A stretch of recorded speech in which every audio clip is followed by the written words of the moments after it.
A podcast called Ice Cold Case is delving deeply into a Belmont County unsolved murder case, the murder of J.C. McGee. The podcaster is strongly motivated because J.C. McGee was her father. Madison McGee lives in California and has spoken by Zoom to our DK Wright about what she's learned and what she intends to find out. DK joins us now live in the studio with part one of a special report on this ice cold case. DK. Catherine, Madison McGee grew up with her mother in Charleston, West Virginia. Her father, John Cornelius J.C. McGee, lived in Bridgeport, Ohio.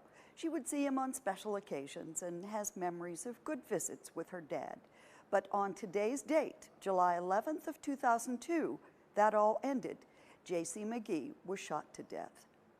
So my family told me that my dad had a heart attack and passed away.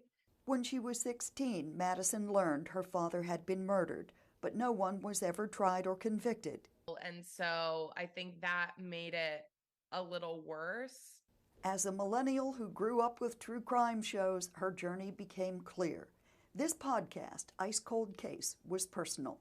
On its first day, it was on the top charts in 12 countries, but what she learned was distressing. Intruders first broke into the house next door to McGee's, his nephew's house.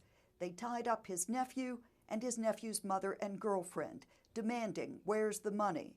They drenched them in rubbing alcohol, threatening to set them on fire.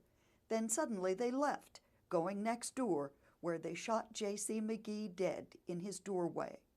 But the three eyewitnesses gave wildly varying descriptions of the intruders and their vehicle. As far as their hair, going from shaved head to cornrows to afro to there were 3 people there. No, there were 4. Actually, it was 8. No, it was 4.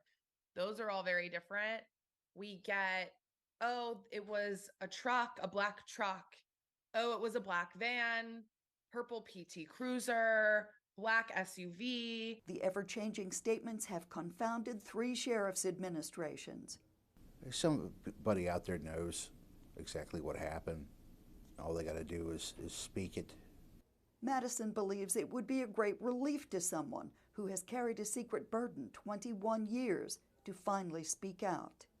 Some people do carry things like a burden, as she described, and want to be relieved of that. Some people just don't care, unfortunately, and that's the truth of it.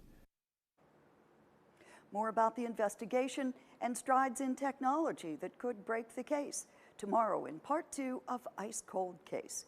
DK Wright live in the 7 studio.